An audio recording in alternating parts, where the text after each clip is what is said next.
you ever felt like the response, right? Have you ever had an experience to write up a recipe with chocolate cheddar and waffles? There's something business started to launch.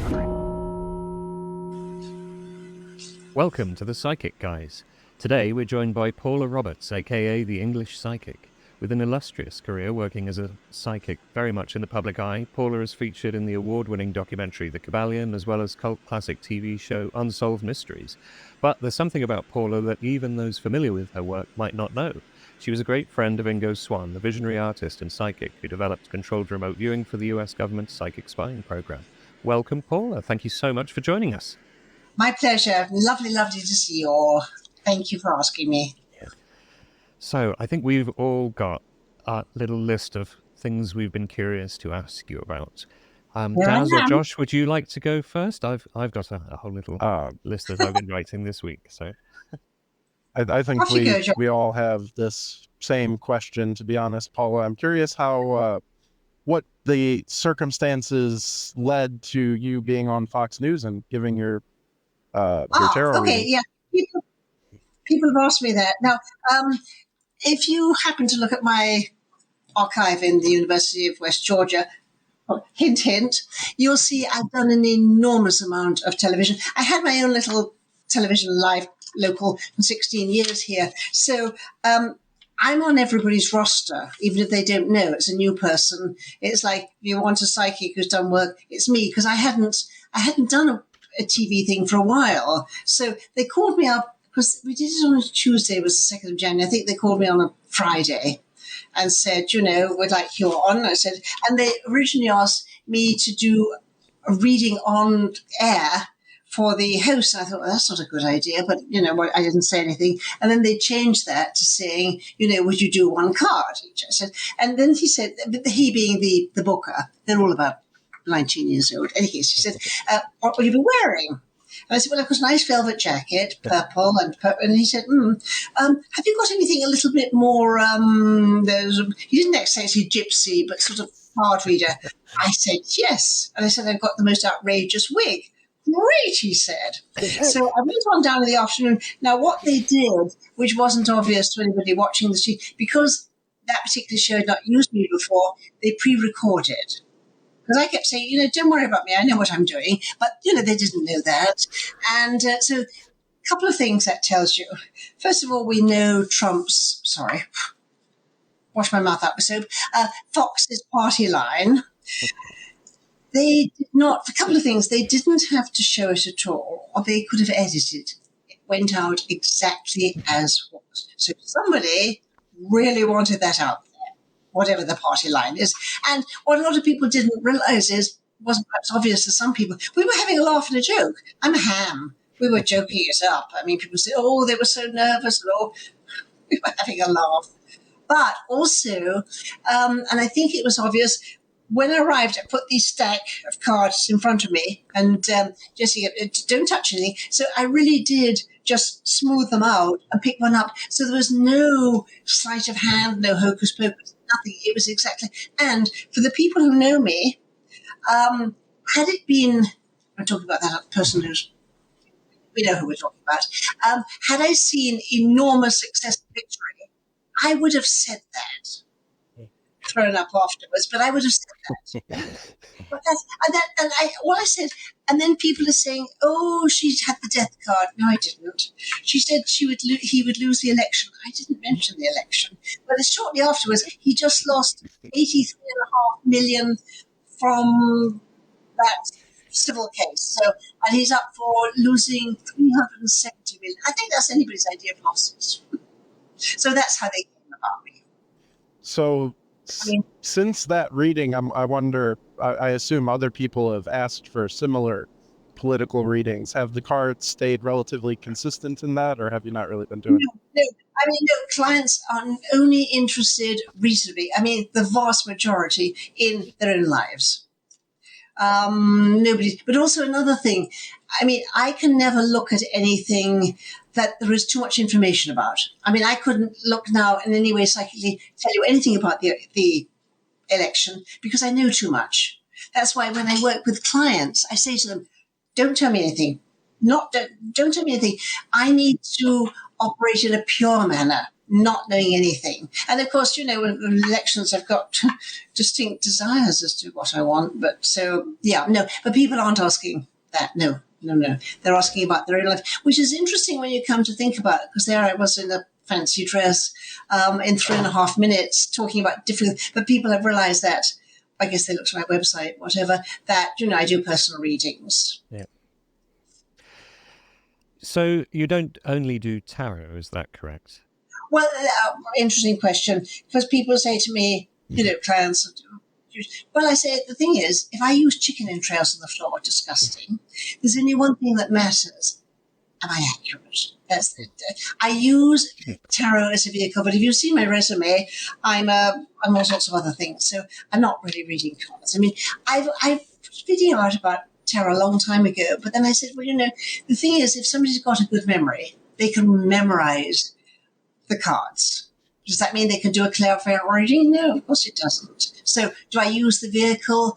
The vehicle of the tarot when I'm doing client work allows me to access the information more quickly. But am I reading tarot? I'd been out of business many years ago if I was just reading tarot. Anybody could do that, yeah. So do you work without the cards sometimes? No. Well, I mean, only clients strictly with a tarot. Yeah. I also do handwriting analysis with clients, but that's not psychic. That's a different thing. And your viral effect from the broadcast, how many millions did you reach in the end? Oh, well, after 3 days, there were 20 million hits because it went on every single wire service. And that was after 3 days. What it finishes up at, I do not know. My own website's got 9,000 hits. Yeah. But I'd love to know a final number because it's got, 20 million is fast. I like geography. There's a relevance to that. 20 million, approximately, give or take, is the entire population of London and New York. When you think of it that way, you can get your head around a number. It's vast. It's vast. But the thing, all over the world, people are chatting about me and they're coming out opinions about me and pondering me, and it's very strange. It's very, very, very strange. Well, I'm disappointed that you didn't wear your wig and your turban and bring a crystal ball this evening. Hang on.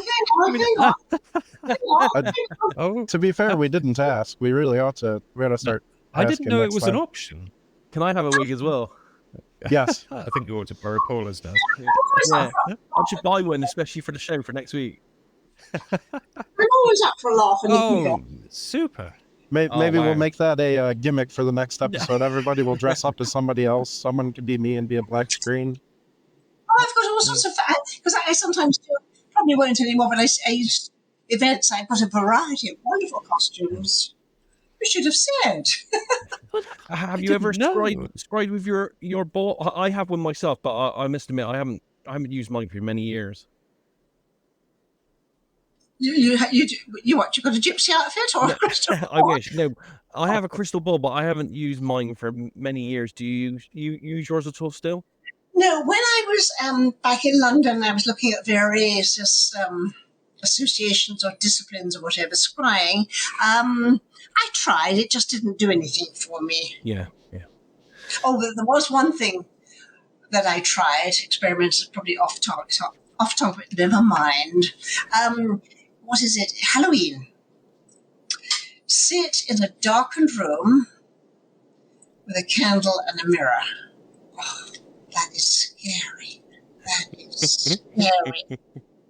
Because I can see my face changing, and very little scares me. That was scary.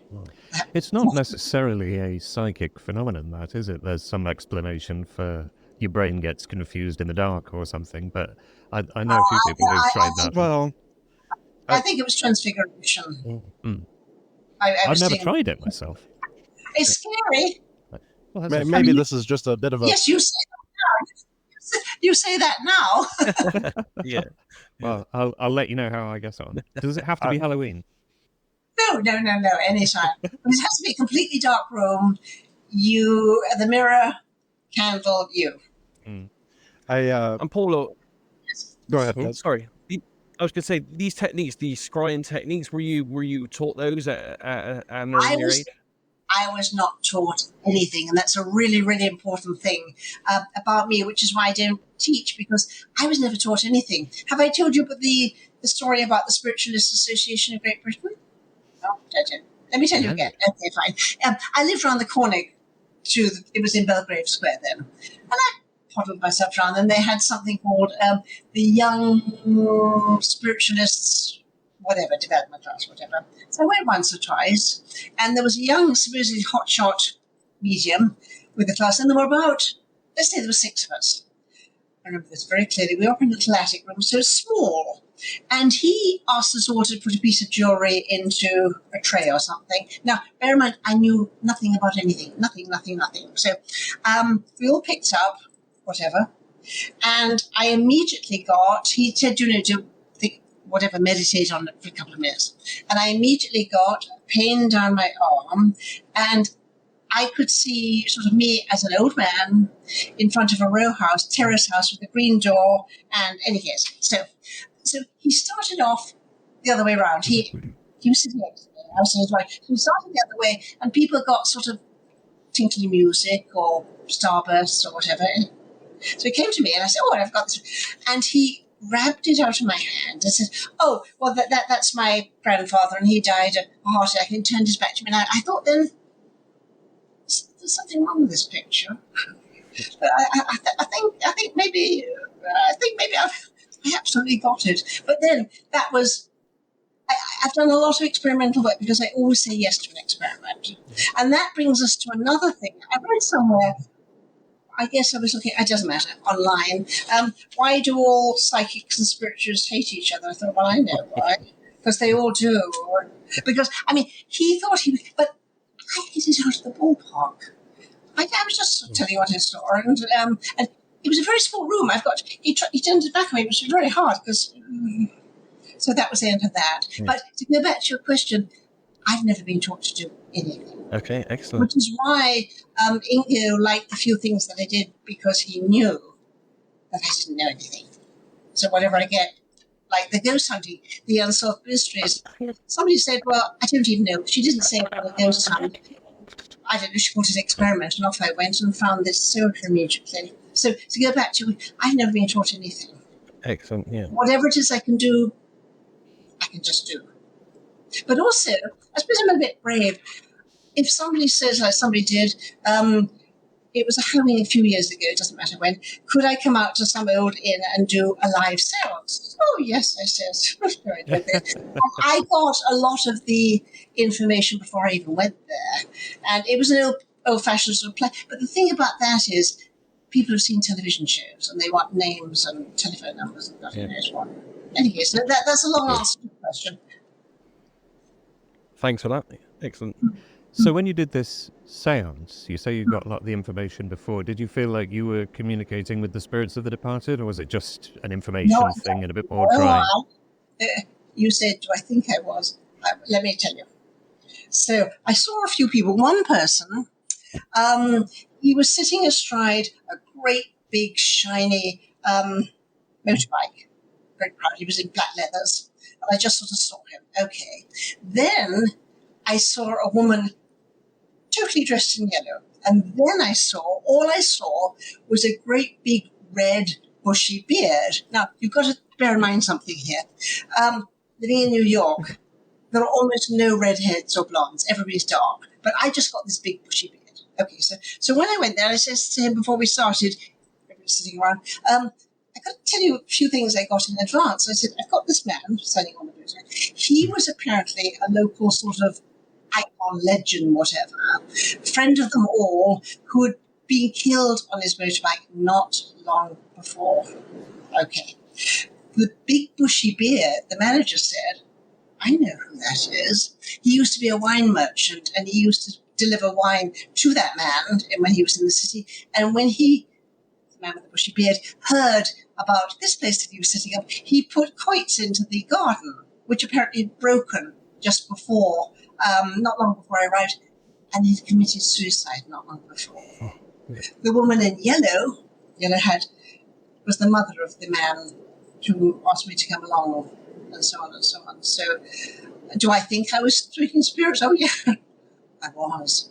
Because you see, the thing is, it's got to be specific. I used to go to a lot of those spiritualist churches.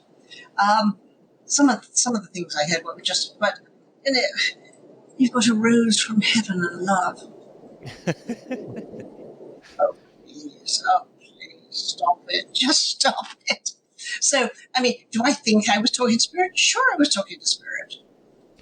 When we do remote viewing, we would be able to get information like that and describe people and maybe not think about it as we are speaking to the spirit. We might think we're looking it up in some database or the Akashic Records or whatever. Do you think you could tell the difference between that? Do you have a sort of conversation and a real sense of the person when you're doing that kind of thing? I got, with these particular things, I got more when I was actually there. These particular 3 persons, they were like photographs. They weren't animated, they weren't moving, they were just like photographs. But I knew they were relevant, that much I knew. I didn't know how, but I knew they were relevant. But then they asked me to do, some spontaneous things, and I knew a bit more about the actual people I was talking about for the, funny thing. Now, my niece was visiting at that time, and she was way at the back, and she popped her hand. Let's back up. I got a very strange image, and I never edit anything. I got an elderly woman, sort of short and stout, dressed like Shirley Temple.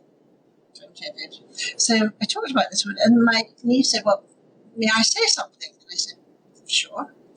She used to do what they call in England car boot sales. And there was a woman who came there fairly regularly. She didn't know her, who sold antique dolls. And that's exactly how she dressed. Now, was she anything to do with my niece? No. Was she unmistakably the same person? Absolutely. Now, why? I don't know why. But she decided to pop in. Yeah. It's really weird, that, isn't it? I mean, did she bring a message about where to pick up fantastic car boot sale bargains or something? Or was it just the image of her? It's just, I like to say they pop in to say hello. Mm-hmm. That's the way I like to view them. They pop in. But I mean, you think about that. My niece probably hadn't seen her for years. She never spoke to the woman. She was nothing to do with it. But that description, I mean, how many elderly women do you know, short and stout, dressed like Shirley Temple? The answer is none. I mean, you can't mistake that. You cannot mistake that. So, yeah. So, speaking with the dead and this sort of thing, I guess isn't your main business, though, is it? Well, that's a matter of opinion. People sometimes do, or I see people around them. I do. Sometimes people ask about people who've died or relatives, and I can quite often get something about them, or sometimes they... Oh, well, let me tell you a funny story. I'm full of funny stories. We'll be here all night. Okay. I saw a woman for the first time, and when I looked at the reading, I could see her mother very close by. But I tell you what I said. I said, oh, that's interesting. But your mother here, she's gone on a very, very long journey, and when she settles in, she'll be fine. So did the reading. At the end, she said her mother was living with her 6 weeks before. She'd gone for a little nap on the couch and had died. Now, you'd think I was being cute. You'd think I was saying, oh, your mother's just died. That isn't the information I got. She's gone on a long journey. She's going to be fine when she settles in. That's what I was given. So, yeah. So you have to report it, whatever you get, and hope that it has meaning to the... I never add, I never detract, I never edit. Though when I'm dealing with clients, one thing I try to do as best I can is to gauge the strength of the client, because it's all in the delivery. It's how you put the information across that's really, really important. But her mother, I mean... I don't like the terminology of the field. I don't want to say, oh, her mother, sending her a message that she's fine and not to worry. I don't do all that sort of thing. I just told her what I see. Can I go back for a moment to managing how you communicate with clients? Because I think that's a really important thing for any working psychic. There's like the cliche of you spend half your time with young women coming to ask you whether they should get back together with their abusive boyfriends, No, not my clientele. No. Not you. That's what Of people think. course not yours. Paula has standards, David. Yes, I'm sorry. No. But I mean, when you're saying that, that is absolutely the cliche of the only sort of person that would come to me. No. I mean, you get a few, but I mean, looking back over no, I get very serious people. And the funny thing is, I mean, I deal with some people who I am consulting with regularly on billion-dollar projects. I guess I must be getting something right because they keep talking to me. No, my clients are basically everybody. Everybody. There isn't one. The young woman getting back, probably not back with the boyfriend. That's no. I mean, it happens, but no.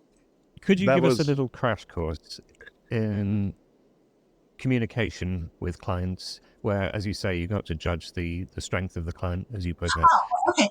Because you don't want to edit your data, but also you don't want to upset somebody so that they can't hear the message. Thanks. Well, as I said, I'm a professionally trained graphologist, handwriting analyst. So I always start looking at the client's own handwriting. And that gives me an indication. This is all, I'm not sort of sitting there thinking how strong, but I've been doing this a long time. But that gives me an indication of the strength of the client. And then, but all during this time, as I said, they're not allowed to talk, and I do the general reading. And that's an interesting question because let's say, for argument's sake, well, obviously I do get my information from somewhere else. It's an interesting point when you've mentioned, is it they who give me the information in a way that the client would find more acceptable, or is it me? That's an interesting question. It's more interesting than perhaps you thought it was. Yeah. But, I mean, the thing about the woman and the wife, I mean, that would be, in my terms, the mother saying, don't worry about things, just fine, and Yeah. But do you ever get stuff where you go, oh, that's a bit rich, that's a bit much, and you sort of soften the delivery, or does it just all come out? I have to keep a friendly poker face. I cannot, as best I can, react. Because, after all, I mean, I'm very Aquarian. The thing about it is, the information is nothing to do with me personally. So, I mean, if people are sort of reacting and doing theatre, no, I'm more serious than that. I don't, but sometimes I see something and I ponder very quickly how to present this, but I don't go into it. I mean, okay, put it this way, it's nothing like the Fox thing, where I was cutting it off and having a good old time. No, because the thing is, even if it seems to me something trivial, it isn't to the client. It's not trivial towards the client, it's their life. So do I carry on? No. I mean, it's a question also of respect. I mean, I didn't mean carrying on. I meant sort of softening the blow if you see something really shocking or upsetting, that you would want to deliver it in a gentler way. Yeah, let's put this another way. I mean, some people ring up and say, well, I only want good news. Well, I'm not the person for you. I'm not, that's your best friend. There, never mind. I just tell you what I see. Something, I think that all comes in a question of ability with the language, how you actually say what you're seeing. I mean, it's not quite one size, but I've been doing this for so long, it's not a conscious thing anymore. I mean, a lot of what I say is not at all what the client wants to hear, but if they only want to hear what they want to hear, I'm not their person. And I do think it's fairly obvious to most clients that it's not personal. If I think you're going to lose your job and never going to see your boyfriend again, it's not anything that I'm wishing for them, and I think they understand that. If that answers your question. Yes, thank you. Paula, if I could ask a question, I'm curious, I don't think I've asked you this one. Have you ever had a near-death experience yourself? No, I haven't. I mean, I sometimes wonder if I had, how much more would I be? It'd be hard to imagine. But no, I haven't. No. And your views on everything, with all your experiences, do you believe that there is an afterlife as people kind of experience absolutely. it? Oh, I mean, I'm aware, and I'm just trying not to get tearful, that my mother and my brother sometimes draw very close to me, and I'm very aware of them. Oh, absolutely, there is. I mean, otherwise I couldn't be a spiritualist. Yeah. And am I aware of the people? Well, those two particularly, they pop in and say hello. Yes, I've told you the story about Ingo popping in, have I? No, I'll tell you. Oh, I don't know. Definitely tell Do us. tell. Yeah, Okay. yeah. I'd met the librarian of the University of West Georgia at some film about, whatever. And she called me some time afterwards, and she left me a message. That was Friday afternoon. This is relevant. It was about 5:00. So I didn't pick up until later. And she asked me to submit my papers. And I thought, I've got a lot of photographs with me and Ingo because I was always running around snapping pictures. And I thought, oh, perhaps she means that. Okay. So I rang her back on Monday or whatever it was and said, what actually did you mean? And she said, well, you're very well known, your work. Ingo was right beside me giggling. That was the only time he made an appointment. He appeared. He was right beside me giggling. He thought it was hilarious. Excellent. Recently, this last year at the International Remote Viewing Association conference, they had a presentation where they had, I forget the name of it. I want to say it's instrumental transcommunication, like a spirit box session where they interviewed Ingo. I was wondering have you ever had any kind of experience with that sort of method for contacting the dead, that whole ask the machine and it pulls random sounds out of the air and creates some sort of message? Let me tell you something. I've got a friend. This is relevant. I'm not just rambling on. He and I often go out, do experiments together. I always say when I'm talking about him, have you seen The Sixth Sense? Because he sees externally, I see internally.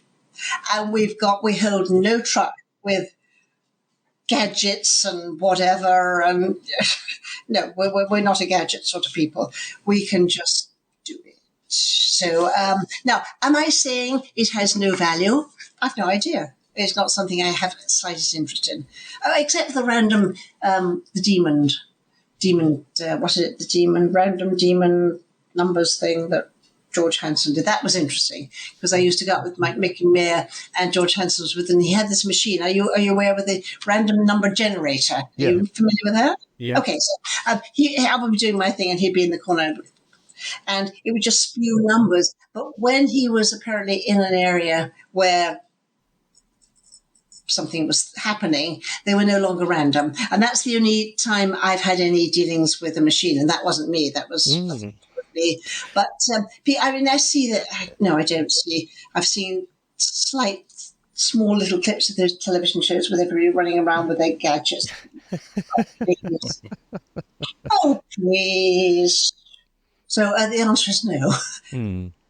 I feel like those things can, just like you've talked about using tarot cards as a sort of vehicle, I suspect those sorts of things can provide a vehicle for some people. Yes, because I've listened to them. They have these videos on YouTube where they record this stuff and it sounds like rubbish. And then they subtitle it with their interpretation.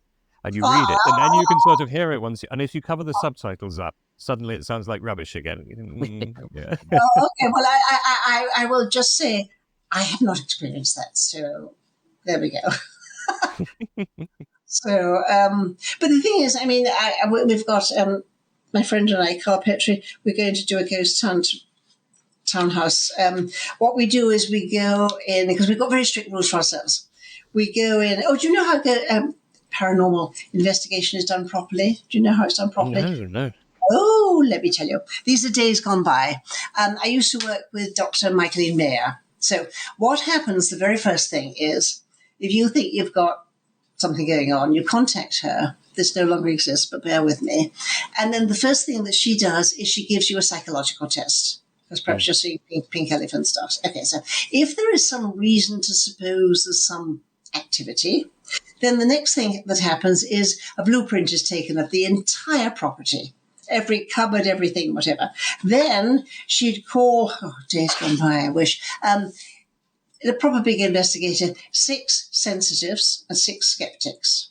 And then we'd be met at the property. The property had to be completely empty. And we'd be met by a blind assistant. A blind assistant meant they knew where but they had no idea at all about any particular spot. So you couldn't pick up anything from that. So we'd go in with our piece of paper and mark up. Now, I'm not very good at maths, but suppose in one room, the top right-hand corner, that's got activity. So if you just mark that, you get a score of 100. But if you then think the left-hand corner has also got activity, which hasn't, it reduces the number. It is all very wonderful. Those days have gone, but that was wonderful because it was so strictly done. And then also I did several things with her, and I was always her top scorer. So she was only taking one person, it would be me. So that's how it was done back in the day, and that just no longer exists. And then she'd write pages and pages in the Journal of Psychic, whatever it was. It's all dissected and whatever, but that was good. I like that. Because, I mean, that is validation. But, yeah. Do you need validation then? Do you still sometimes go, not, am I making this up? That's a better question than perhaps you know. When I was starting to do readings, that's exactly what it feels like. Exactly. No, let me back up. I met an English woman here, and it was fairly relevant. Just, well, how are we going to develop this? We decided to work at parties, because parties, technically by law, you're entertainment. So if you get it right, you don't, right? So I did a lot of testing that way. Yeah. But at the beginning, when I sort of hang my shekel out, it does feel like making up a story. But that's at the very, very beginning. And then you realize the story actually is relevant to the person. So does it feel like a story at the beginning when you're first working? Oh, it did with me, yes. Was it just practice that allowed you to kind of have confidence in the process and just... Yes. You have to build... I mean, what you're doing, one is aware is something very strange. I mean, it's you have to get a certain amount of validation, feedback. Otherwise, you're just telling stories. You might not be, but you're not going to know. So you build confidence that way. Oh, there's another point at that. One of the, perhaps some of your people starting out might find value. At the very, very, very deepest level, you can't be bothered about what anybody else thinks about it. Not your family, not your best friend. And you can't just pay lip service to that. It takes a while. You've got to truly not care, because you can't. You cannot care. Because you're weird, you're strange, you're persona non grata, and we're not going to talk about that. Okay, fine. But you can't take it personally. And that's really, really important. Which is why I don't live in England, but that's another story. When you did live in England, is that... I know your story, but the guests on the show don't, and all the listeners. Is that when your kind of like psychic career started? Well, not exactly. It's I was looking around. I knew I was surrounded by, didn't know what they call the spirit when I was very, very, very young. So, I was trying to earn a living as the worst secretary you could have had to pay the rent and whatever. I never had the conscious thought that, I'm going to be a psychic. It didn't enter my mind. But I looked at let me work backwards. When I was putting together my archive, which turned out to be 90 pounds of material, and it took a long time to put together, I could then see every step that I took in my entire life that brought me to this point. But when I'm bumbling along, I was just bumbling along doing whatever. I didn't know I was on the path, but I was. That answers the question. Excellent. And is there a lot more, or do you find there's a lot more client base and acceptance in the US than there in the UK? Well, no, you see, the thing is, as you know very well, clairvoyants are extremely common in England. It's cultural, it's in the DNA, but not here. And then, of course, here, I'm a bit exotic as well. So, and and because perhaps the way I look or talk or anything, it has a certain gravitas to what I do in their minds. So, yeah, I mean, and I've got a serious background. So, do people take me seriously? Oh, yes, they certainly do. Yeah. Excellent. Yes, I think in the UK, it's sort of a taboo topic that people make fun of, but then privately, everybody's talking to psychics and has had all these experiences and stuff. But nobody wants to talk about it publicly in case Because people you laugh don't at them. want to be okay. Because you don't want to be made to look foolish. Whereas me, my silly hat and whatever, I don't care. Yeah. I don't care. But I mean, if you were to ask me, amongst my friends and family, who do I think understands what I do? Well, almost none of them. Do they believe in what I do? Because this isn't a belief system. Probably not.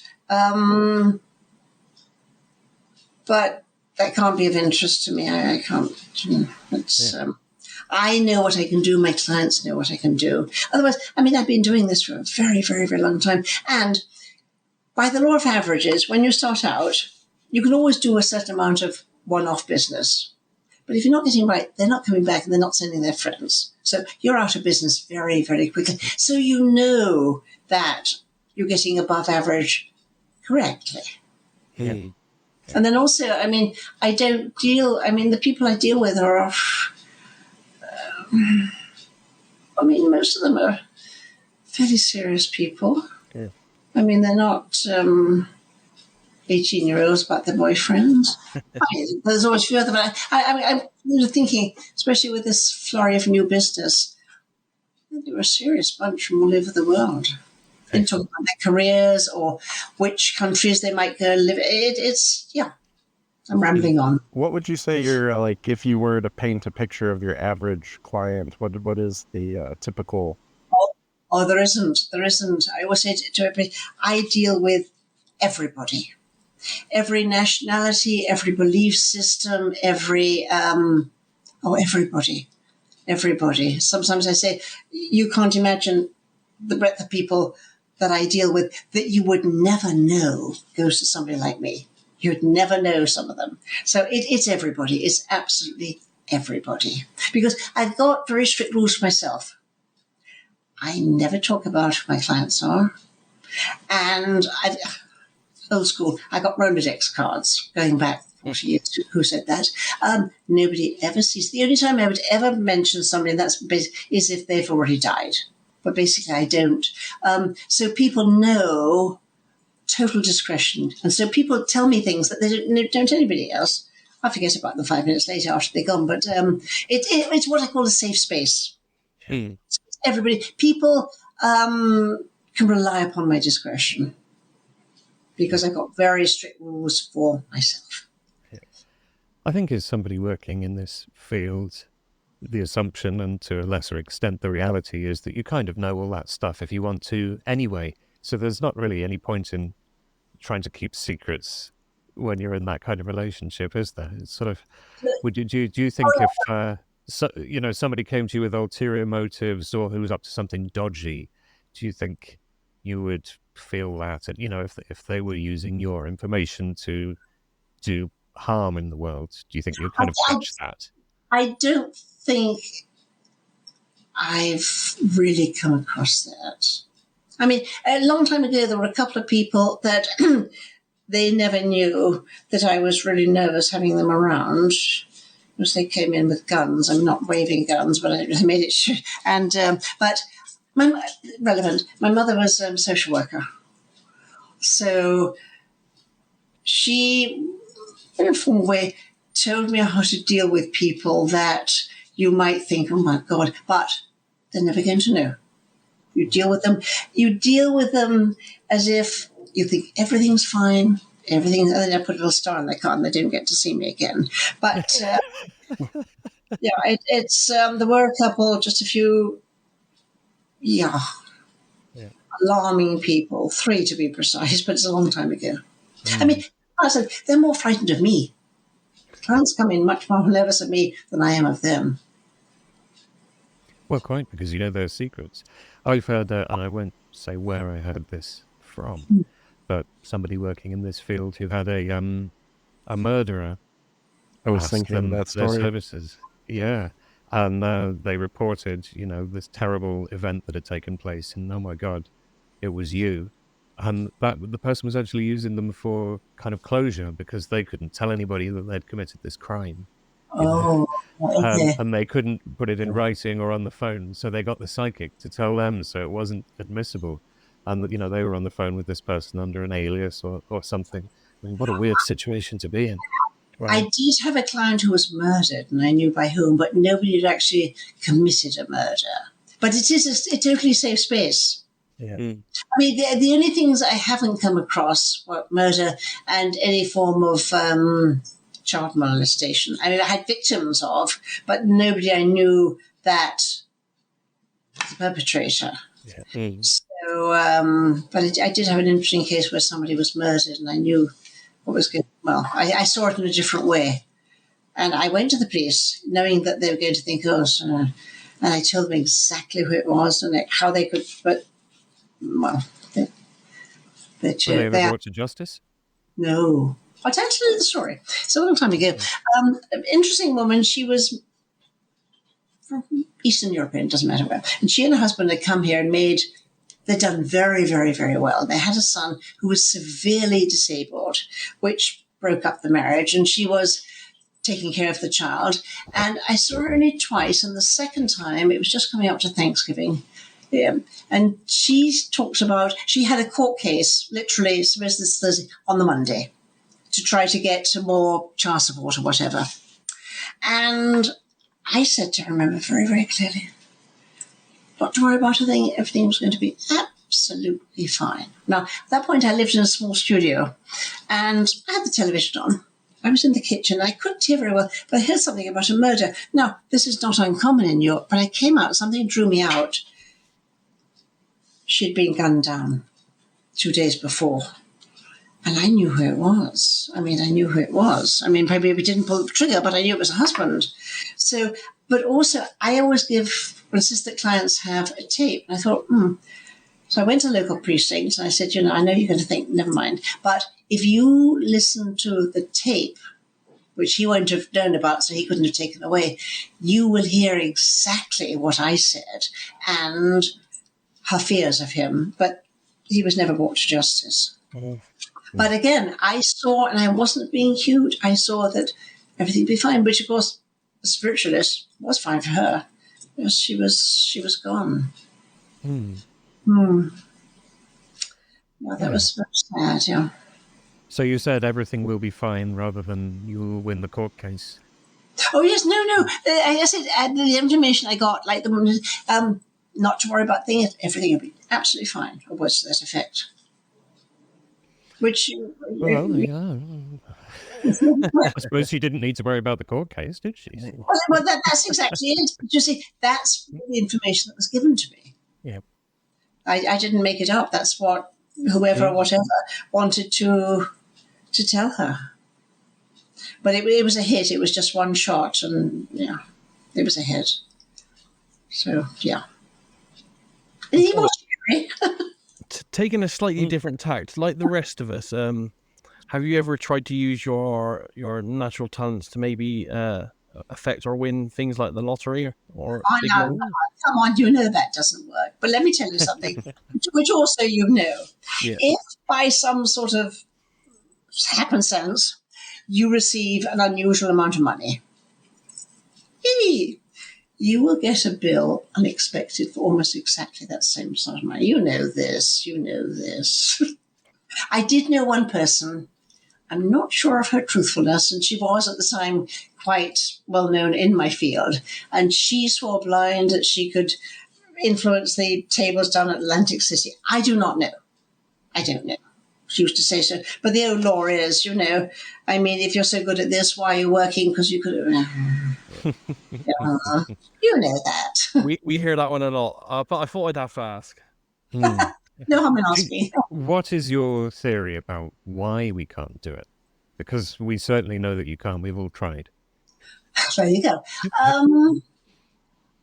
I think it would be, what comes to my mind is it would be a perversion of the gift.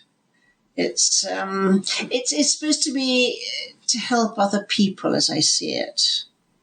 Mind you, it'd be nice to help ourselves and pay the rent for the next 2 years, but that would be nice. But Well, it would, wouldn't it? We can't. I mean, some people have had a bit more success with the lottery, doing it in groups or doing numbers for other people, and then you are helping somebody else. But I mean, it's still very tricky. Yeah. I've never tried because yeah. But funny enough, my mother, there's no story, as you know, if you're lucky in gambling, you're not lucky in love. And she only gambled on the Derby and the Grand National. And more often than not, she got both right. But I mean, we're talking, pound here and there. Yeah. But she got them right just about every year. But yeah, I'm not, I don't think anybody in my field, well, I'm not talking about anybody, let's talk about me. I'm not in any way addicted to anything, not alcohol, not gambling, not anything. I don't think it would work well with my field, my work. Yeah. So, inferring from that statement and kind of extrapolating a little bit, do you then view psi as like a extra human gift, like something outside that maybe some higher power chooses to bestow on someone versus a innate human ability that anybody can develop? Or what are your theories? Absolutely. It may, I mean, you've got it or you haven't got it. If you choose to embrace it, as I had. But I think what I'm saying all along is it comes from somewhere else. Because, I mean, I always say, I, me, know nothing. But I don't like to call them messages, but yeah. So is it external? Yeah. But a gift is very difficult to describe because a gift, as you would say, there's nothing clever about what I do. It's not clever. I can just do it. It's not learned. I don't think you can learn it. You just have it. But in my particular case, all I can say is I did embrace it. I did allow it. And I think other people can be extremely gifted, but they lead more conventional lives. And it doesn't work very well if you have, I don't know, a partner and children. And I mean, it's nothing I don't think you could do, after the children go to bed at 8 o'clock at night or whatever, then you can be, I mean, I don't know what to say. I don't think that could work very well. So is it external? Why have I been given it? I have no idea. But I did allow it. Yeah. So. And it hasn't, I mean, if I'm painting a nice rosy picture of how easy it's been. No. It's not easy. It's not easy. It's not easy. Yeah. So as we're getting to the 50-minute mark, I have a couple rapid-fire tarot-related questions for you, just because Please. I feel like I'd probably be remiss in my duty if I didn't ask you about them. So, in a lot of mainstream tarot reader culture, there's this idea that you aren't supposed to buy your first deck of cards, that it's supposed to be gifted to you. Is that a belief you share? Mine was. But it wasn't, there wasn't any purpose in it. A friend gave them to me. So, I don't go by these rules. I'm not one for rules. But me neither. My first one was actually given to me, so that's my only answer to that. But I don't like, I'm iconoclastic after all. I don't like, it's got to be this and it's got to be that. No. You can go off to your local occult store. And after all, the thing about a tarot is, I mean, over the years, people have given me all sorts of beautiful packs, which mean absolutely nothing to me at all. They're very pretty. You have to have a feeling for whichever pack you're going to use. I agree, and that was going to lead into my next question. I was wondering, I noticed on Fox you were using a Rider-Waite-Smith deck. I was wondering if you happen to ever use the Thoth tarot deck or any of the other systems like Lenormand. No, I've got some all sorts of beautiful ones, but that's what I use. So, did you say that you didn't actually draw the death card in your reading? Well, it was the card of loss. It was the 5 of Cups, which, Right. 5 of Cups, 3. Oh, there was a little clip of somebody who dissected what I did, and then she brought up all the meanings of each card. And it was, I mean, the way I put it is that it's a 5, so you've got 3 losses and 2 you've still got. But there was a whole list that she went down of all the terrible things that are going to happen to you. It is not the death card. It's not the death card. But he's got losses of billions of dollars stacking up nicely against him. Awesome. Anybody else? No need to look too cheerful about that. Well, I've got to be It's a neutral. non-partisan show, after all. Fine. No, but I mean, I sprinkle myself with holy water going in there. But the thing is, as I just said, had I seen great victory and success, I would have said that with a straight face. Yeah. I'd have thrown up afterwards, but never mind about that. But no, I would have done, because I just would have done. Yay, I didn't. But he was fun to work with as well. He was very pleasant. That's a good point, actually. It's really hard as psychics to do stuff for ourselves. Do you feel that your own personal preconceptions or ideas, could have coloured that result? I mean, it's very interesting that you got the result that you wanted, even though it's not the result that the client wanted. And I'm not suggesting any mucking about, but in what sense do you think that could, the stuff can kind of filter through from our own personal desires into No, absolutely not. Like that? No, because I said the way, I don't know whether it was very clear, but as I said, the deck was, upright, one on top of the other, and Josie said, nobody must touch this, and only when he asked, did I spread it out and pick up a random card? So was there anything else, other forces? No, it was a random card. There was no sleight of hand. There was nothing at all of that. No. Mm-mm. Did you sense any shock from the host? Bear in mind that they are very pro. Oh, well, you see, the thing is, okay, let's back up a bit. I've done a lot of television shows, and hosts on camera and off camera are usually wildly different things. He was extremely pleasant, and we were having a laugh. We were having a giggle. Now, let me pose a thought, because I don't know, not presuming, but we know their party line. But does that mean everybody who works there feels that same way? Yeah. I don't know. I do not know. I don't know. But, I mean, that's why I got so much attention, because Fox, she said something terrible. Oh, he must have been so upset. He wasn't upset. We were having a laugh. But his personal points of view, I can't speculate, because I don't know. Yeah. But we certainly were having a laugh. In your other work, for your other clients, do you also get asked, without revealing anything, of course, do you also get asked for similar kind of events, wanting to know political futures or gaming futures and stuff? There is a client I've got from that sort of part of the world who, from the start, has been asking about Ukrainian, and I just got it wrong so often. So we said, well, we really can't do this. And the thing about the Middle East, bear in mind I live in New York, I know too much, and I've got too much knowledge about that part of the world. I cannot look at it in a neutral fashion. It is very hard, isn't it, as an intuitive to remain unbiased in everything that we're trying to give an answer for, really. Well, if it's a world event, I mean, it's... let's go back. I'm missing a whole thing. For about 36 years, I did the world predictions for Cindy Adams.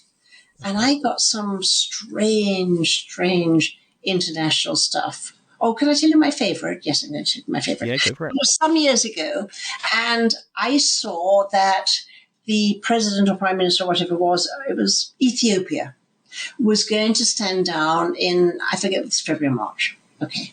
So I put those into Cindy, and he did. Now, I looked up, if one can put one's, this is before Google or anything else. And he did. But I realized afterwards he'd been there 16 years odd. So I would say to anybody, okay, all right, you don't believe it. Did you think that I telephoned Mr. whatever his name is, and look, be a good chap, I've said this about you, so you could just shuffle off? I don't think so. And I mean, I'm no longer doing that for Cindy, but what I used to do is I'd have a yellow legal pad, international, national, and New York City, and I'd just get one-liners, not check anything, and send it out. Yeah. So the thing about the big international events, the big events in one's own life, I see is already there. Otherwise, how can I possibly see these things? I can't see them if they're not there. Yeah.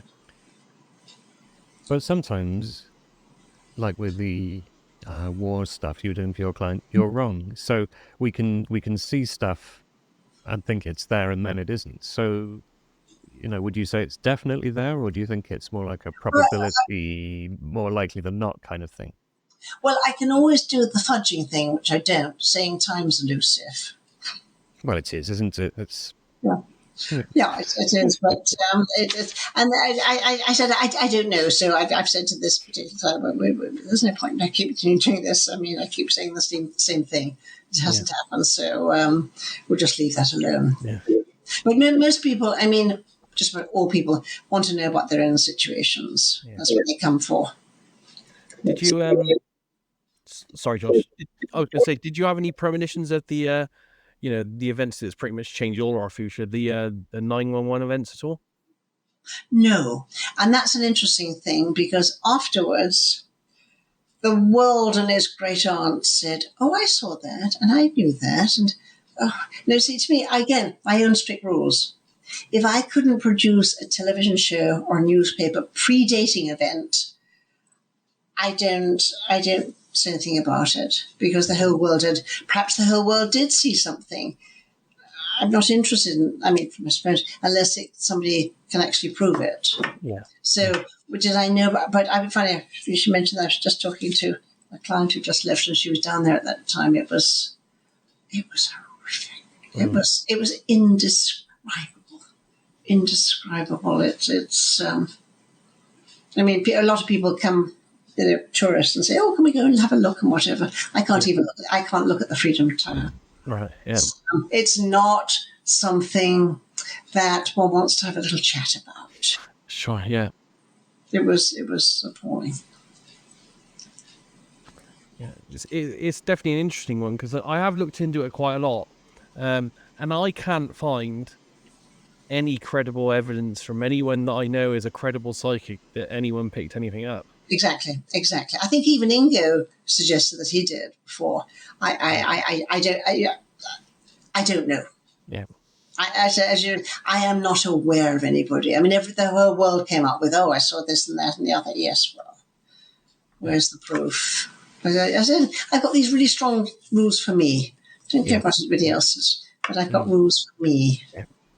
Have you ever tried working blind, where somebody just tells you, "I've got a question, can you answer it?" without telling you what the question is, just sort of get around your... No, that's exactly what I do. When a client arrives, do the handwriting, then I do the general reading, and I do not allow them to say one word, because in the general reading, I apparently get just about everything they want to know, one way or another. And then questions, after that they can ask questions, but only one or two words, like love, money. I've got to operate without information, because also a client, in any questions, they've got their spin on it, their wishes. I don't want to know all that. I just want to see what I see. So, does that answer your question? Yep. Yeah. They do. I suppose are they allowed to come with a very specific question that they don't? Oh, yes. Okay, all right. So suppose you want to know about your love life. Not you personally, believe me. So, things are sort of difficult at home, but I don't know that. So I'm looking at it and seeing the difficult at home. So I put this in a way. Difficult questions. I mean, I saw one today. Sorry, my rambling. What was your question? No. It was about blinding. If people are allowed to come to you with a really, really specific question, and they don't tell you what it is, so they don't bias you, but it's sort of, should I invest in silver futures on Tuesday at 12 o'clock in the morning? You've used the dreaded word. There's no sorry and there's no should I. Don't allow those. Because if somebody asks what I think they should be doing, they're asking my personal opinion. But it's very different what I see. But to go back to your question, they might just ask me about, say, money, and I give them a whole answer. But they don't have to say anything. They don't have to tell me or anything, because that's not really what I do. We're not having a chat. I mean, they might like to expand upon it a bit. Yeah. But if they wanted to know something really specific, if they were considering a particular investment, you would just get that automatically, or? Well, that's how I get all my information. I mean, because I don't ask them. Okay, let's go back to what I'm saying. I start with the general reading, and I don't know anything about them. And I get a lot of the answers. Then in the questions, it isn't the whole big question. It might be just love or money. And that would cover, money would cover, say, if there was going to be a big investment I might do. Am I asking them specific questions? I mean, if somebody, I don't know, suppose somebody's considering a business partnership, and I see something's, then they might want to have a choice of, say, 3 possibilities, people they might take on as partners. Then I can work with just the first name or the first initial of each person to see which is most favored. That's not the question. Then they'd be very, very specific. Yes. Yeah.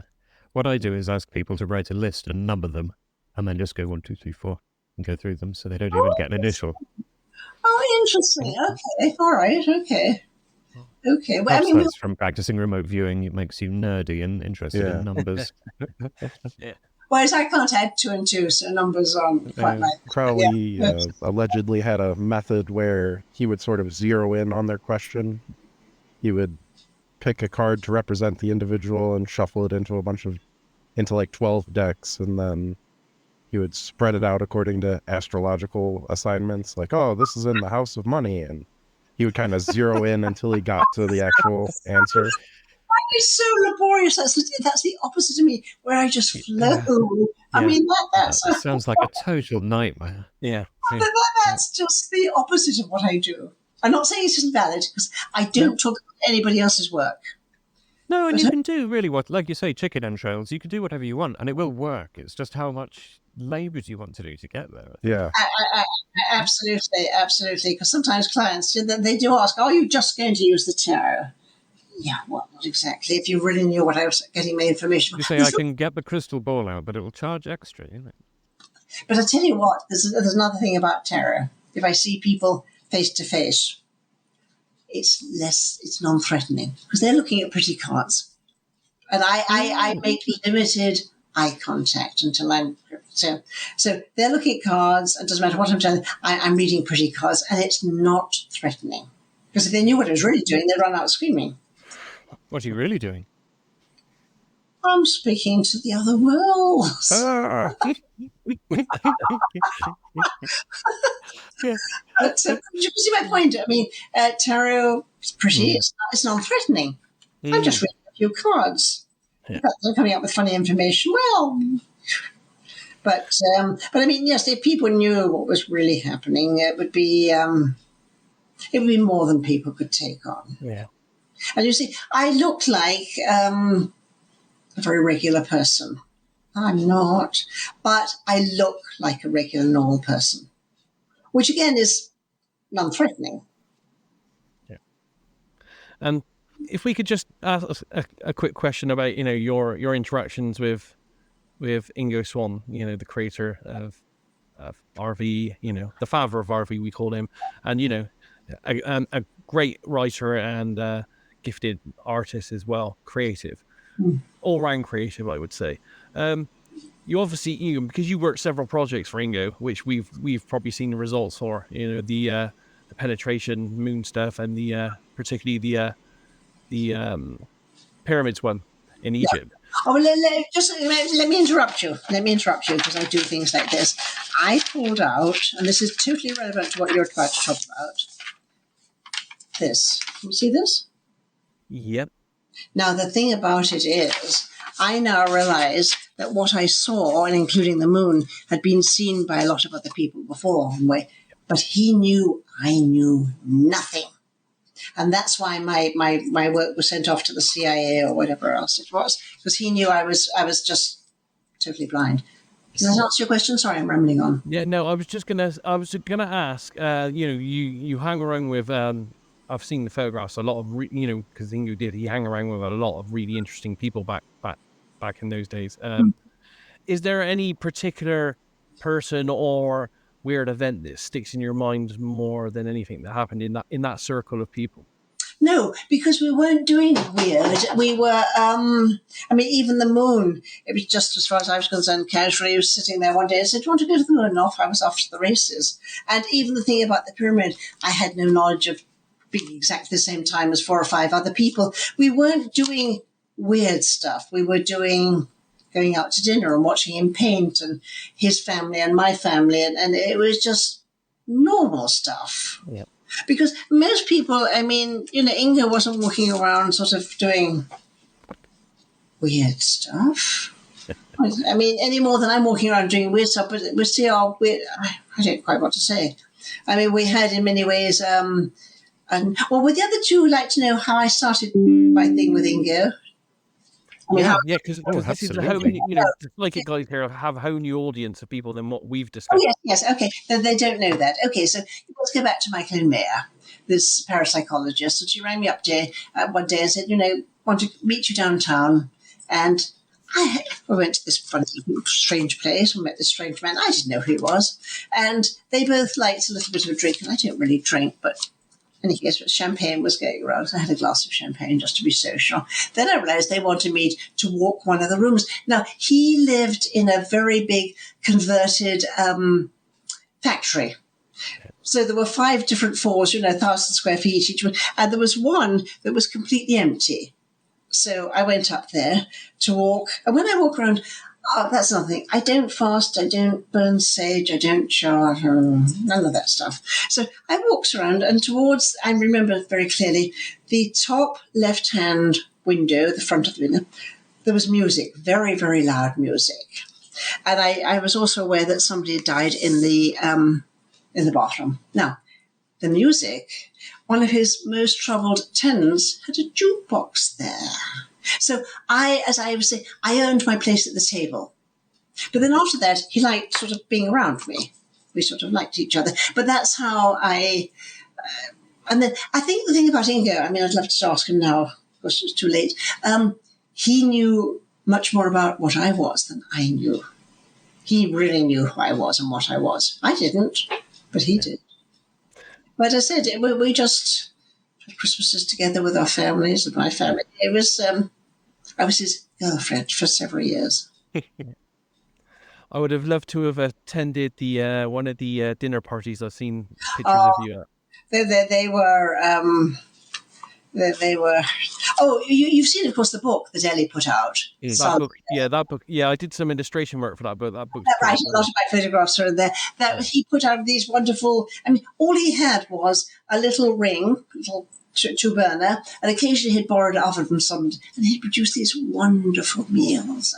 Just and all the crystal and the china. I think the crystal, the glasses came from SS France, which went down whenever it was. It was beautiful. It was beautiful. Yeah. But sometimes, I remember once, one of his friends was there, Andy Kay, who was an artist, and they'd had a little bit of a tiff or something. So Ingo just threw us all out.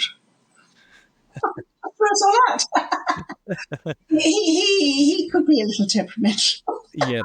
In his correspondence, you could see that he's quite prone to have a bit of a fit now and again. Yes. Yes, he did. He just threw us all out. Yeah, excellent. Oh, that's psychics for you, though, isn't it? It is, yeah. Yeah. We had wonderful Christmases and birthdays together. I was very, very fond of Ellie. And she was sort of, I don't want to be presumptuous, but she'd say herself, she was like my niece. Yeah. We spent a lot of family, and then there was his mother. She used to send me screeds, pages and pages and pages of abusive letters. Why wasn't I marrying her son? I should have kept them, but no. Yeah, they would have been great in the archives. With They would have been, but they were so offensive. I didn't know. I should you. I just was just there as a friend. But it's all a colourful history, isn't it? Yeah. I mean, as we've discussed previously, I only visited once. But being a photographer and a creative myself, I just find the space, especially the ground floor, his studio. The basement. Yes. With his Millennium painting and his big table there and all his old furniture, I did find it very, it felt like a very amazing, creative but dark, smoky space.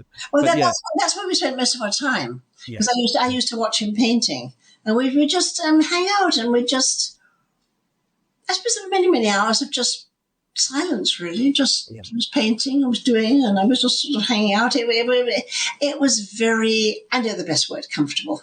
We were very, very comfortable with each other. Because you see, the thing is, as I've said to Daz before, I never asked him for anything. Whereas he once said to a mutual friend that everybody in the world wanted something from him. Yeah. But what were they? I mean, you know yourselves that he could have had a line from here. Thousands of people would like to have seen him, but he wasn't getting anything out of them. Yeah. But with me, I mean, I wish now I could ask him about the moon and the pyramids and everything else. But I never asked him for anything. Yeah. So it was comfortable. It was comfortable. I wasn't asking him for anything. It just, we were friends. Yes, yeah. We were friends. And again, being a creative and a photographer, especially I'm a street documentary photographer, and the location of 357 in the Bowery, a lot's changed in New York over the last 30-40 years. It's But that building hasn't. I've seen it recently. Yeah, the building's still there. It's still very red and very central. But the area around it has changed. Unbelievable! I mean, he would be shocked to the core. Yeah. I mean, there's all sorts of fancy restaurants and hotels and boutiques and God only knows what. It is unrecognizable. That's what I was going to ask you. In your time living in New York, have you seen a lot of changes in New York as a city? Oh, good heavens! I mean, I arrived here in '78. I mean, it was a horror story. I mean, 42nd Street and Times Square, prostitutes, drug addicts laid out on the pavement. I mean, it was horrific, absolutely horrific. It's changed radically. Yeah. It's changed radically. So, and I'm sorry. Forgive me if this question goes a little too far into the weeds, but it's a question that's regarding Ingo that's been burning at my soul for quite some time, Paula, and I'm hoping you can shed some light on it. Absolutely. So, as you obviously know, Ingo Swann was a gay man. And you may have heard once or twice. And what he also was at least for a certain portion of his life, he was an OT7 Scientologist. And in their no, sorry, just back up. Yes. He was with Hubbard way before Scientologist was actually a name or a thing. So did he know Hubbard before? That was my understanding. But yes, do go on. If there's any information that you could share about that aspect of his life, because it really confuses me that in their belief system they have this concept called a emotional tone scale, where basically one of the statements Hubbard makes is that homosexual people are literally in a state worse than death, and a lot of them were persecuted for their orientations. I'm wondering if you happen to know if Ingo experienced any kind of situation like that? Or... Well, okay, let's go back. I mean, he was born in, 33? I've got this right beside me at all times. So, and he came from Colorado, Telluride, before it was North Sky. He came from a time when men were very heavily closeted. And he always had a girlfriend. Or if you read his books, he was engaged a few times. So his interaction with Hubbard, that I can't speak of it because I don't know. But I would not have thought he would be around anybody who was professing those sort of ideas. But I can't speak to it because that was long ago. I don't know. So you say he was friends with Hubbard before the Scientology thing. Do you know how they met or anything about that? No, I don't. I don't. No, I don't. Oh, it's interesting to know, though. I hadn't realised that their relationship predated his membership in Scientology. Oh, yes, it was a long time before. It was a long time before. It was, yeah. Did he ever... Did you ever... Did he ever practice? Like, or did you ever see him auditing himself, or did he invite you to the local advanced org or anything like that? No. No. No. But there was... Sorry. He might have been out of the Scientology by then. I think he allegedly left Scientology about 77, 78 or something. That was before me, yeah.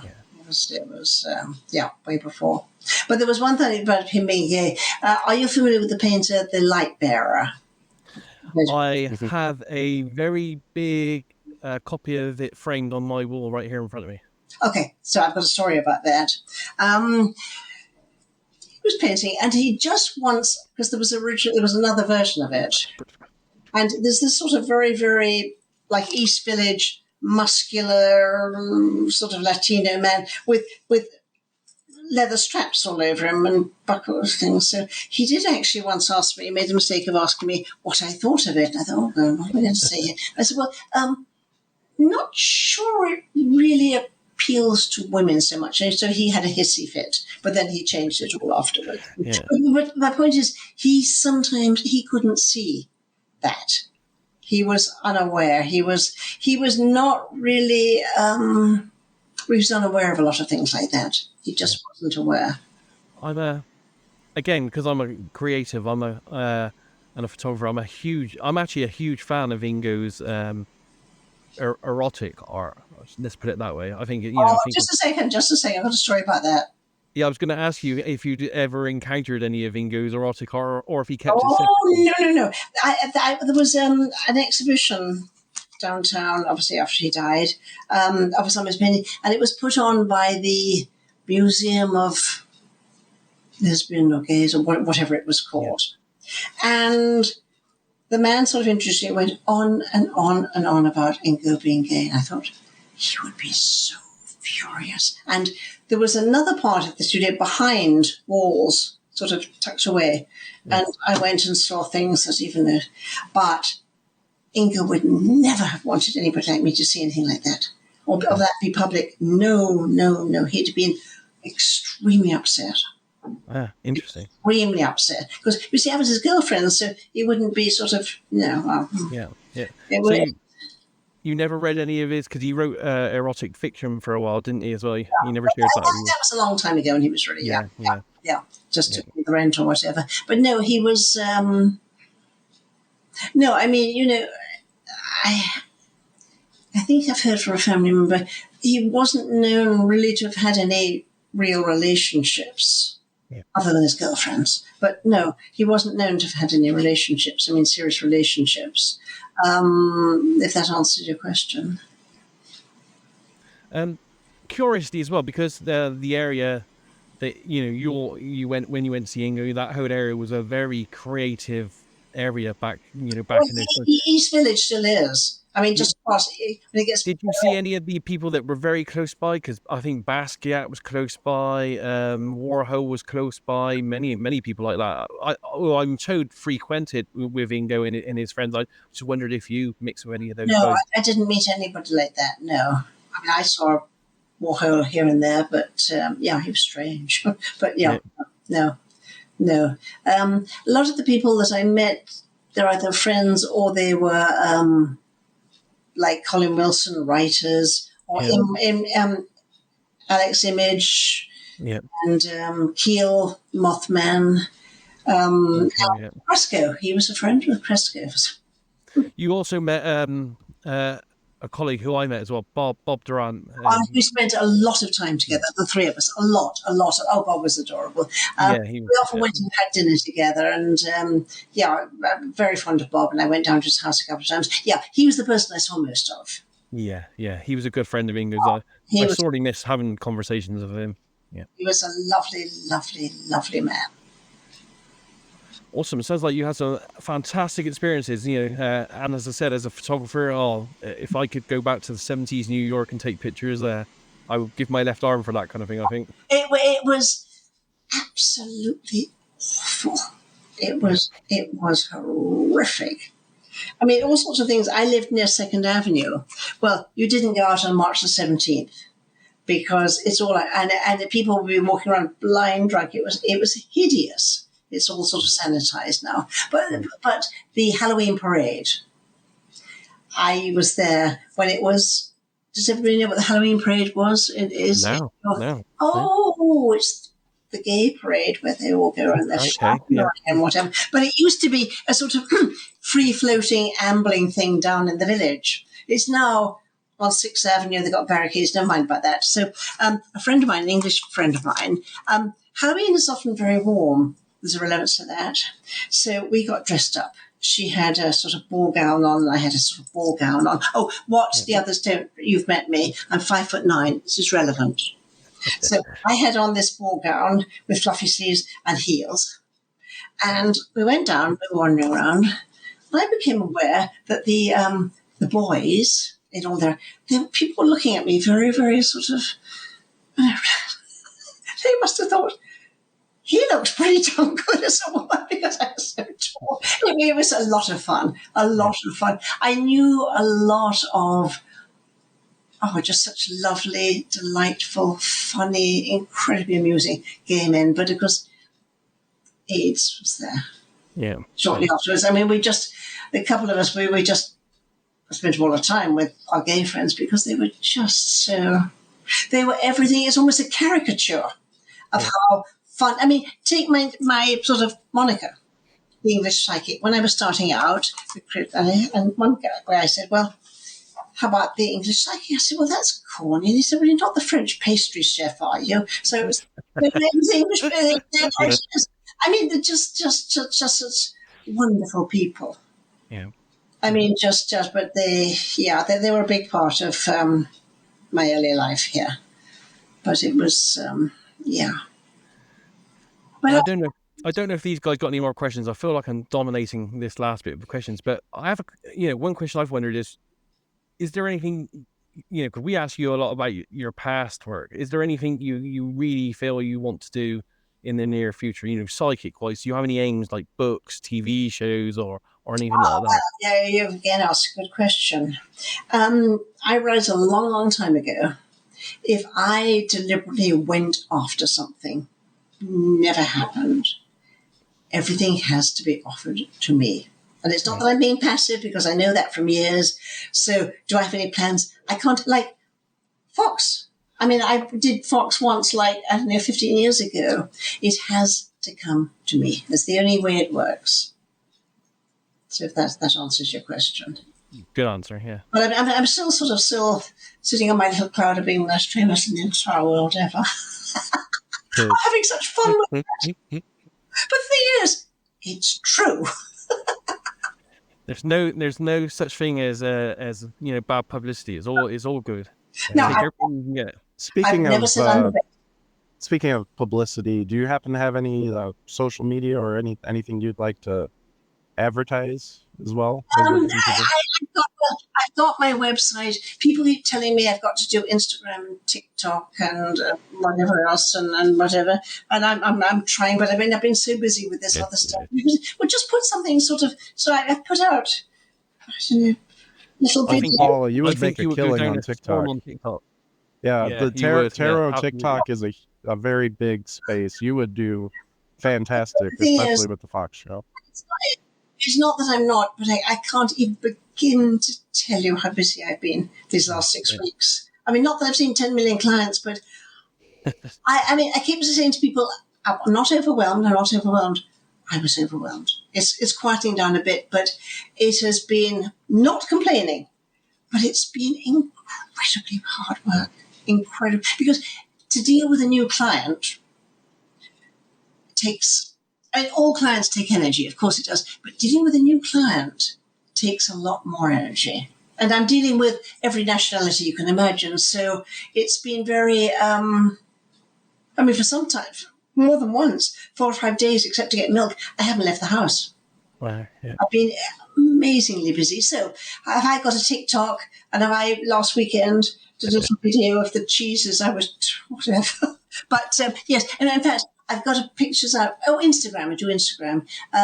I went to the Highline Hotel, where Ingo's got some paintings. I hadn't seen that before. That's on my visit. That's a visit thing I definitely want to do next time I get to New York. I tell you, it's lovely. I didn't even know that place. It's because it looks like part of the Red Brick Seminary behind. There's no restaurant or something, but you have a coffee and the places to eat. And I had a picture, it looked terrible, but a picture of me beside a picture of Ingo and beside some of his photographs. Did they do cakes or is it just tea? No, they might do biscuits. I wasn't offered a biscuit. I was only offered coffee.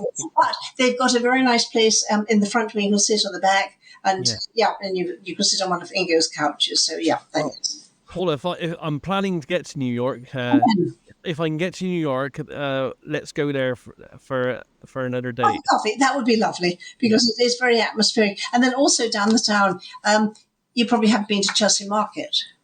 No, you haven't. No, I haven't. I only spent 3 days in New York. And it was near enough. Okay, fine. So, there's lots to show you. There's lots to show. I mean, I've got a friend. I'm seeing her tomorrow. For the last 20 years or so, I've spent most Saturdays with her. And what do? We go and we look and we see and we do. And there's so much more to New York than, a lot of my people who've never even been to America think it's all 6th Avenue in the South Bronx in the 70s. No, it is not. It is not. There are some wonderful places here. And we very rarely spend money. Don't have to spend money. And there's a lot to see. There's a tremendous amount, for example, Art Deco. Yes. There's a lot of Art Deco stuff here. And there's, now, am I saying, because I was in London in July, which is just, so gorgeous. Is this a gorgeous city? Let's be polite. No. But there's some really, another little thing.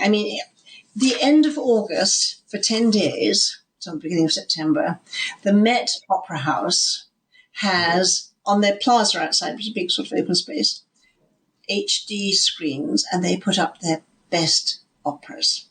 And I've been going for years. I've now seen 40 or 50 of them. Wow, yeah. Free. They have seats. Yeah. And I didn't realize I'd become an opera buff, and it's free and it's wonderful. You just have to put your nose outside the door. Tomorrow my friend, she's the one who finds these things for me, and she's found something. Revlon's doing a sort of come down and we're doing whatever. It doesn't matter. It doesn't matter because sometimes we go to things that's wonderful, but sometimes it isn't. We don't care. Whatever. Yeah, absolutely. I went to the Met and I spent an entire day there and I didn't hardly see anything. Oh, I'm talking about the Met Opera. You're talking about the Met Opera. I'm talking about the Met Opera. Yes. Which is funny because I've just got my membership card from there. See? Ah, very nice. It's a wonderful place. And the Opera House is spectacular. But I said, they put and I say to people about the operas, you think I was trying to sell them something? I said, I'm not trying to sell you something. I'll be there. You want to come? You come. And people can't be bothered. But we can be bothered. We can be bothered. We go and we see and we do. And it's not what people think it is. Yeah. If you ever have, for example, did something to my knee, and if you're walking around with a stick, people are so kind and so nice. It's not the way it's portrayed. It isn't. I live in a huge building of, 524 apartments, and nodding terms and pass the time of day with neighbours the way you would probably even more than in England. It's don't know each other's name, but it doesn't matter. How did you find it coming? Because I met you for lunch in London, and that was fantastic. How did you find it? Because it's been some years since you've been back to England, hasn't it? Oh well, obviously I saw my friend. I'm just bowled over by the beauty of the place. I mean, I've got a nephew who works there now, and he sends me the pictures of these just beautiful scapes. I mean, one of the first things I always notice when I go to England is I have to go to a park, plenty of parks, because the light there is so fabulous. It comes in at a different angle, and it's so beautiful, the light, the natural light, because obviously you're very, very much further north than we are here. And it's clean, and you've got flowers everywhere, and the food's lovely. People aren't bad either, except, of course, I was there in July, as you know. There weren't many English people around. No, lots of tourists, yeah. I mean, but it was, it's gorgeous. But I did not thrive there, and I know that. Yeah, the weather's harsh. But you'd like it out where David is. He's up more north, and he spends a lot of time barefoot walking in the woods and all around. I visited people in. It's not that warm. Oxford, and then my nephew, I visited him in the Cotswolds. But London itself, I mean, it's just disappeared. No, you're here. Yeah, what can I say? It's just very, very different. Yes. It's very different. I mean, but I keep saying, is London 1,000 times more advanced than this place over here? But New York has been the only place that I could have become who I was supposed to become. I did not thrive in London. I love London, but it wasn't for me. Yeah. I mean, again, that thing of, people say here, if you've done something, cheers, good. And then people in England, as I said, they either say absolutely nothing or they mutter, or one person did say, you don't want to make a fool of yourself, do you? If you ever find yourself in the Nashville area, I'd also love to sit down and talk shop. Where are you?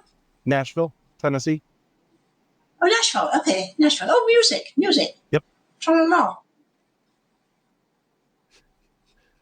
That would be interesting. I haven't done much traveling, I must say, in the States. I've been to a few places. If I never see California again, that'll be too soon.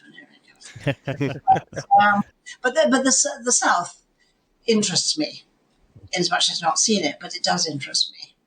And is the kind of like psychic circle of people big in New York, or is it just... Well, that's a good question. When I was first here, there were about, let's say, several big name people, big names. Well, they've all passed out, and there aren't any. Okay, and so people used to talk to me, they'd seen this one and that one. I always never want to know, but there were some big names. There aren't any other big names. But no, there isn't a circle. But one certainly was hearing about those people for quite, and then it just sort of, I suppose they all died actually. But no, that doesn't exist anymore. Wow. Okay. Does not exist. It's which is funny because when you come to think of it, everything is so much more public now. You think it would be, but it's the opposite now. Yeah, a big financial kind of business hub of the world. I'd expect it to be on every street corner kind of thing, really. Oh, well, it is, but those are the gypsies. I won't mention them. I mean, do people still are taken in by the gypsies? And I'd say to somebody if they were in New York and they'd lost, I don't know how many thousand, I said, well, all those shops.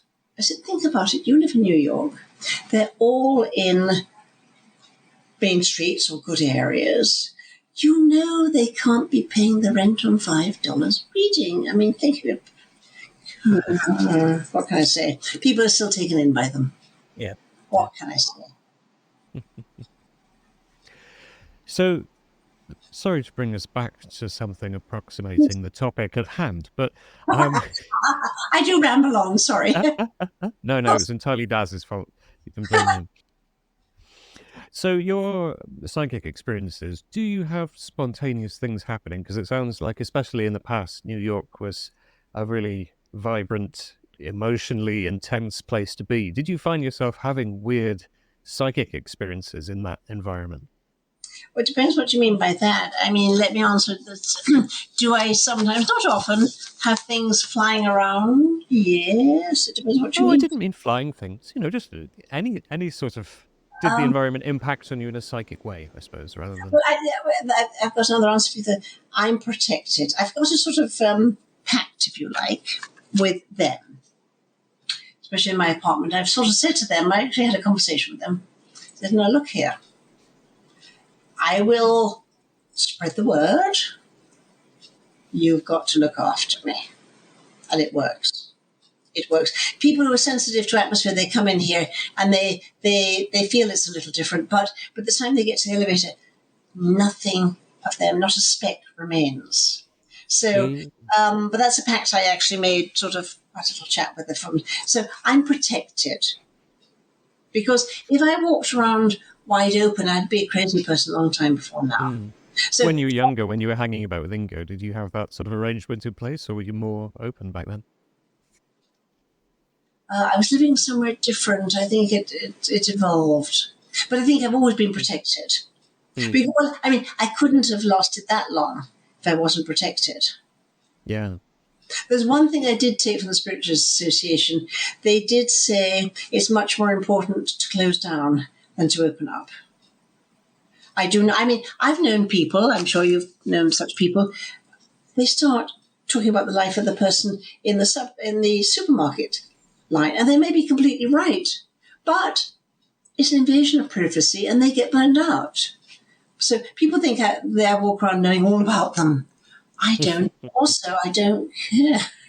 I have enough stories. I mean, I've got my own life. So people do that as a sort of vanity thing, and perhaps they're accurate, but they finish up like basket cases. And I don't walk around knowing everything about everybody.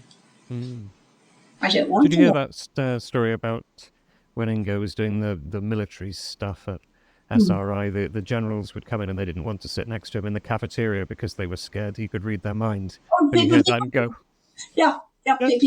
he doesn't need to sit next to you at lunch. You know?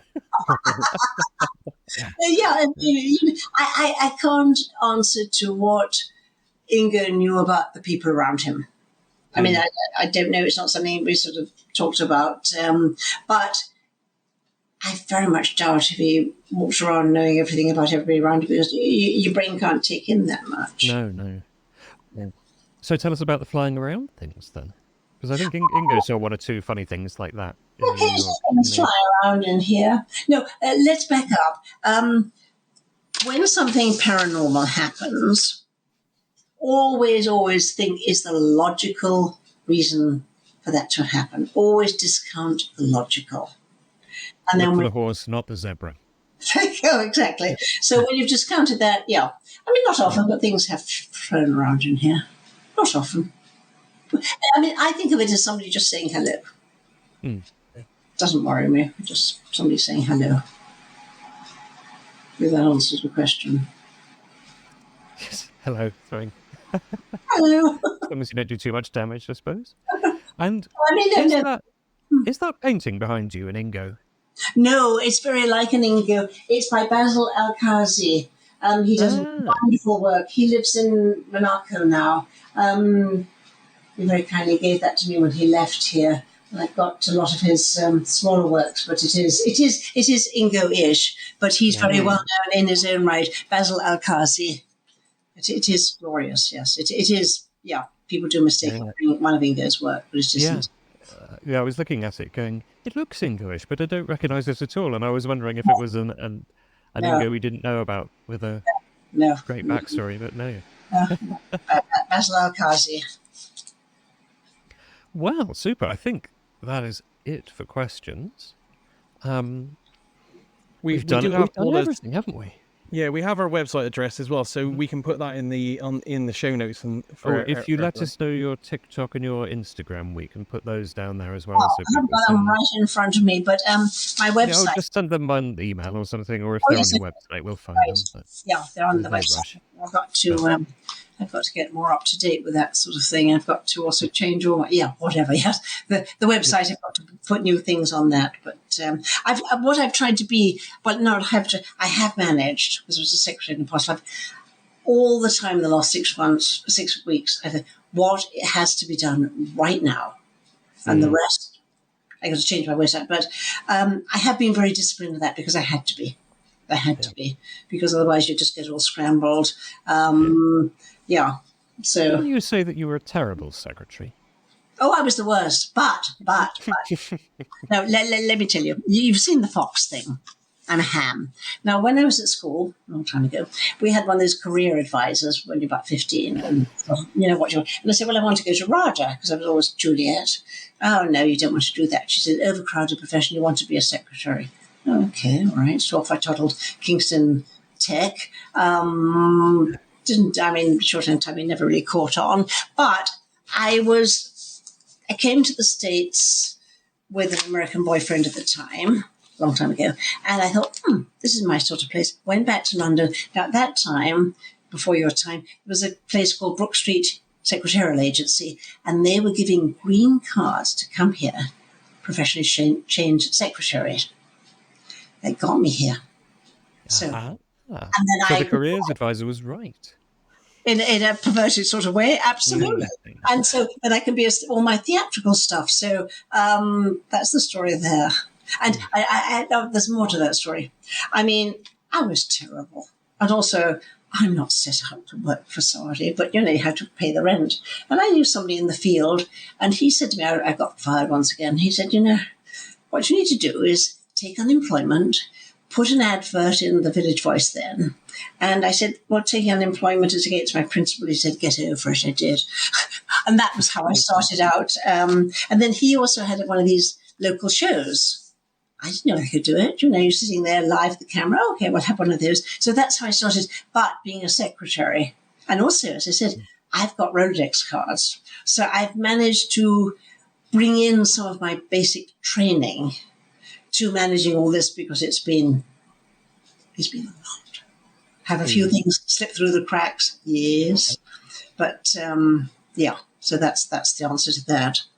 Oh, but do I work well with them? No, not really.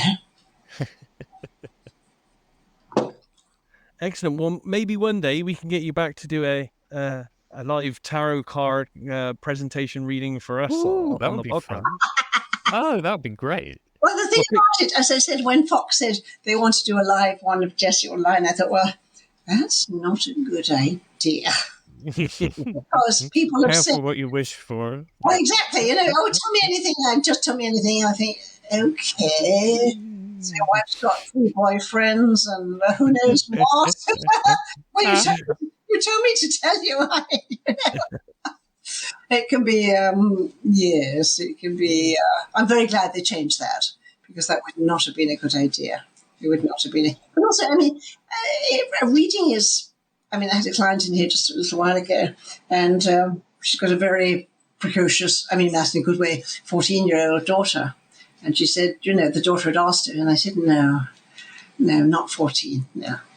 I do events, and I sometimes work with little children very, very carefully, but 14, no, not happening. Yeah. No. I don't deal with very young people just because young people don't come to me, but really, 19... I imagine they can't afford your fees either. Well, that is too. That too. But 19, 20, 21, but not 14. No. Anything else I can do for anybody? Well, no, I think we'd better let you go because we've been on for an hour and 3/4 now. Oh, so... I can chatter on. I've got a million stories. Well, I know, and it's a great pleasure, but we can't go on all night, can we? We've got to wrap it up. I definitely do a part 2 at some point. I'm gasping for a cup of tea. I'm gasping. Yes, same actually. My nephew for my birthday sent me a little hamper from Fortnum and Masons. Oh, lovely. Very nice. Very special tea. The biscuits seem to have evaporated rather quickly. But They do. Mine do that as well. It's terrible. It's been very nice catching up again, though, Paula. It's been I nice. do too. My pleasure. Lovely to see you. So Yep. I leave this on, do I? And it'll do whatever it is will do. Yes, I'll stop the recording and then it'll say uploading up there. Oh, we should say bye-bye, though, shouldn't we? Rather than discussing Yes. this on the air. Yes, okay. Well, bye-bye. Bye. Thanks for your time. And thank you ever so much for joining us. Yeah, thanks, everyone. Right. And have a lovely weekend. Yeah, and now I'll press stop. Okay.